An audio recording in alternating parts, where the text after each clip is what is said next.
It's not easy to surprise your opponent right on the third move, but that's exactly what you do with this chess opening called the Vienna Gambit. And today we're going to have a quick crash course onto this opening, which is really aggressive and universal. I'm Grandmaster Igor Smirnov, and I'll show you everything that you need to know to play it yourself or to face it while playing black.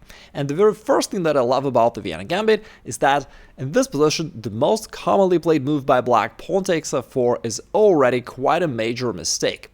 It allows you to push your central pawn forward, chase away their knight, and at this point your pawn will realize that this knight has no convenient squares to go to.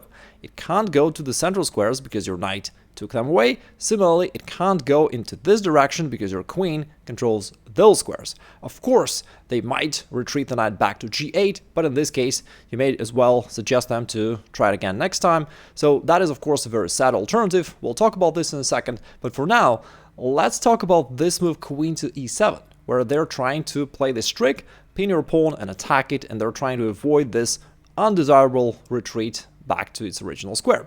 So what do you do then? Well, you play queen e2, a symmetric move which guards the pawn and also unpins the pawn, therefore it still pushes black to do this thing knight to g8. That is really sad, not only because they had to horse around with this knight, but on the next turn they realize that they still cannot develop this knight normally, and therefore they cannot complete development of their king side. So what do? Usually they will at some point play this move pawn to d6, trying to trade off this annoying pawn, and that would be a losing blunder. If they don't play d6 straight away, but they play something else, then you just play d4, the move which you're going to play, and you grab the center, you're getting ready to get back this pawn on f4, life is good. Again, your opponent is stuck, they need to complete their development, so at some point they're highly likely to still play this move pawn d6. And as soon as they do this, you have a winning trick. You've got knight to d5, double attack, you're hitting the queen, as well as this pawn on c7. And this threat is pretty strong because it would also fork the king and rook. Therefore, the queen needs to move in such a way where it would guard this pawn on c7 somehow. So they're going to move it to d8 or d7 somewhere, but it doesn't really matter at all because in both cases, you're going to sack the knight anyway. And on the next move, follow up with another totally unexpected double attack and you win. By the way, if you watched my past videos about the Russo Gambit for black, you can easily notice the similarities because the trap is basically the same, and the Vienna Gambit is kind of like the Russo Gambit with reversed colors, which is great for you because you can basically play the same opening both as white and black. Back to the main line, as we already know, taking this pawn on f4 is actually wrong, as that allows you to push your central pawn forward and drive their knight away. Those tricks with queen to e7 is not going to be helpful for black as we have seen, therefore they have nothing better but to move the knight back to where it's starting. Now you play knight to f3, just developing your knight, plus it also fulfills an additional useful function. It covers this h4 square just in case, so that your opponent can never jump there and check your king, which in some variations might be unpleasant.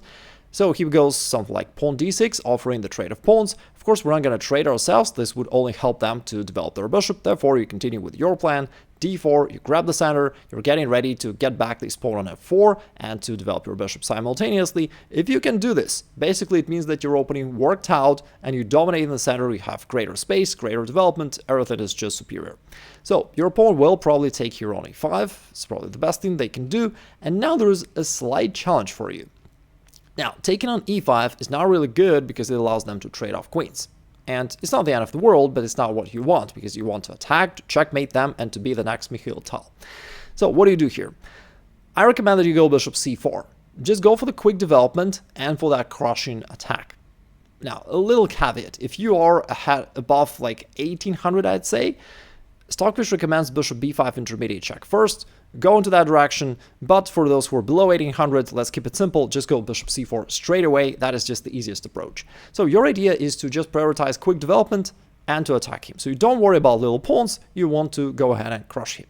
So as he takes here on d4, you still don't worry about them, you bring the bishop out, bishop takes f4, and now if your opponent captures this knight on c3, because so far it looks like you're playing give up chess, now you shock them with bishop takes f7, and you win a brilliant miniature. So what's the trick? They can't take this bishop because that will leave the queen on d8 undefended. You'd grab it and also keep your attack going. Therefore, king to e7 looks like a better option, maintaining this defense, but now you still don't care about material, you just go after the king, you play queen e2 check, forcing it to capture the bishop, and now you just continue attacking with this knight check. And now black has a very unpleasant choice. If the king moves anywhere along the e-file, that would fail to this discover check and attack of their queen. And again, you grab the queen and then you keep attacking because their king is still exposed. So that's not really an option. The only alternative for them to not go to this file and not to go to this square because it's controlled by your knight would be playing king f6. It looks, of course, really weird to just march with the king forward while the rest of the army is still undeveloped, but it's not that easy for white to finish the game, so you gotta know the trick. And the trick is, da-da-dum, you sacrifice the other bishop, bishop g5. Really cool, that is a skewer. They have to take it, but now knight to f7 is the strongest fork you can ever come up with. And after the king moves, you can then grab something and keep attacking. If the king goes here to f6, you could take the queen, but it's even stronger to castle, which is, in this case, actually an attacking move. It is checking black's king, and after black covers, you can not shy away from sacrificing some more material to open up the king completely. You're playing in style of Morphy or Tal and finish the game in style. Interestingly enough, if your opponent tries defending this pawn on e5 by their knight, this may lead to quite similar variations. This move is also wrong, because after the trade on e5 and then you keep pushing your central pawns forward, they're faced with the very same challenge. You still attack their knight on f6 and it still has no convenient squares to go to because you control all the squares in front of his knight. Therefore, they'll have to drop it back to g8, wasting some time for that back and forth movement. Then you still play knight to f3, everything very similar to the previous variation. At some point they'll wish to play d6 to undermine your central pawn, hoping to enable this development in the future, but you don't care, you just develop quickly and you attack them, you go bishop c4, give it up this pawn, and then give up the other one as well. After they capture it, you go knight g5, you team up against their pawn on f7, and they're done. They cannot defend this pawn anyway, so if they take the knight or do anything else, bishop takes f7, starts this attack, the king needs to move, and now you just keep checking it all the way till this really elegant and cozy checkmate. In this position, the only move that keeps black in the game is a counterintuitive idea. Black shouldn't take their pawn on f4, they shouldn't defend their pawn on e5, instead they need to counter-strike in the center with pawn to d5. Now, luckily for us, only a minority of players are aware of this, and when I checked the database, the average rating of those folks were around 1900, so if you're below that, you will rarely see this counter-strike and move pawn d5, and anyway, it only leads to an equal position, so it's not the end of the world. After this, you will take on e5, they'll recapture on e4. Now they have this strong knight on e4, and you do not want to take it straight away. Because if you do that, they'll basically do the same thing to you. Now they have this annoying pawn that prevents your knight from being developed. You do not want that. So instead, you still wish to fight this knight, and the move which I would recommend is the move queen to f3. Just putting more pressure to this knight and trying to force black to make an exchange on your terms. Because if they now take it, you can recapture by this pawn, which also helps you to overprotect your center. For example, if they play knight c6, a very tempting natural move developing a knight attacking the central pawn, this is quite a big positional error, because now you can solidify your center, and now it's really strong and you totally control the game. It's hard to believe this, but this is actually a strategically winning position for white, because if you think about different positional factors, then you have more space thanks to this pawn, you control the center, you've got two semi-open files for your rooks, you've got these two nice diagonals for your bishops, and you've got a clear plan for the middle game attack somewhere there on the king side. You can also bring your knight into the attack, etc. So it's clearly positionally winning for white.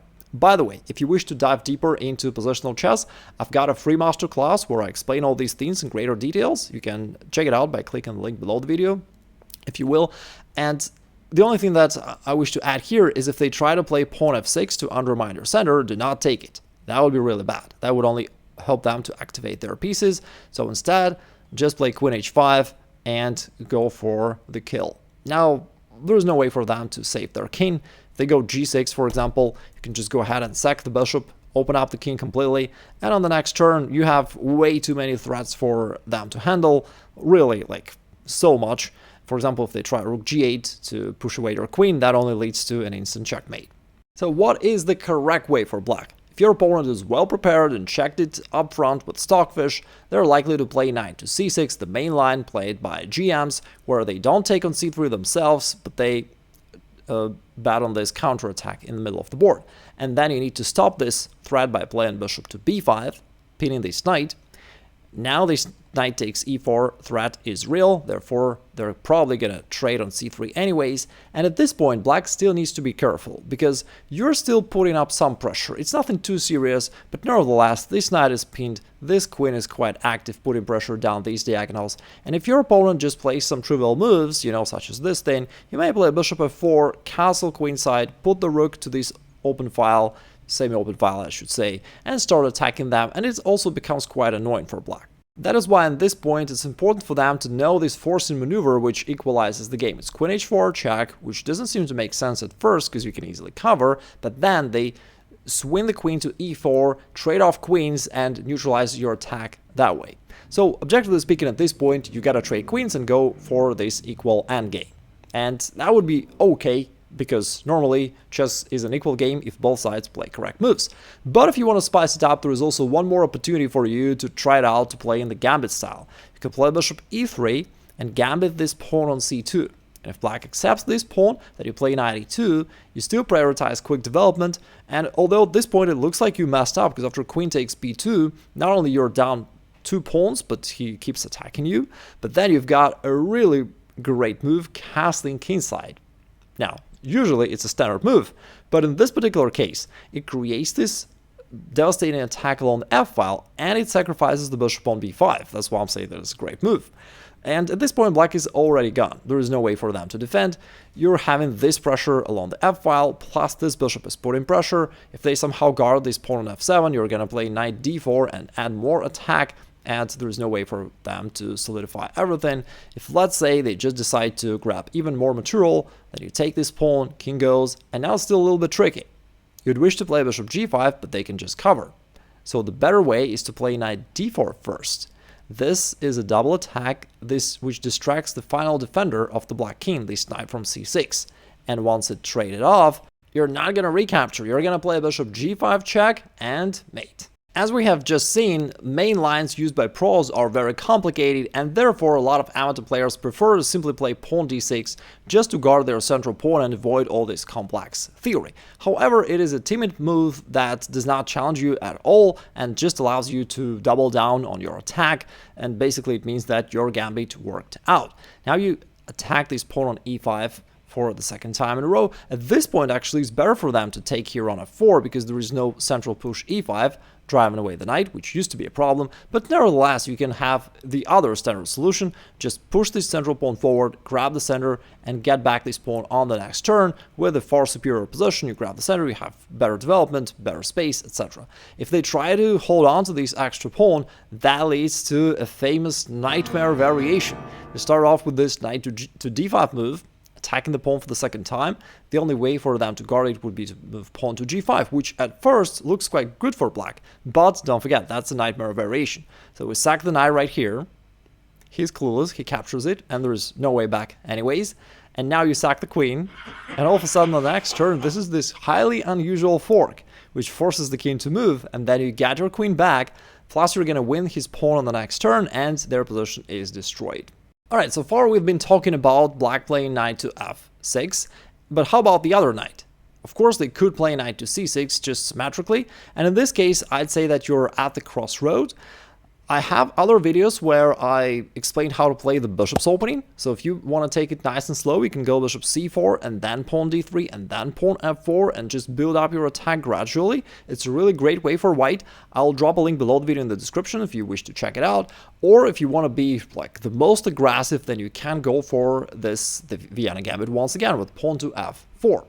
Now you attack them in the center. Again, as we know, the only principal way for them would be to accept the pawn sacrifice. Now you don't have the central push, which you used to have with their knight on f6. Now you don't have that option, but there is also another move which is very interesting. It was used by Carlsen, and it's the move pawn to d4.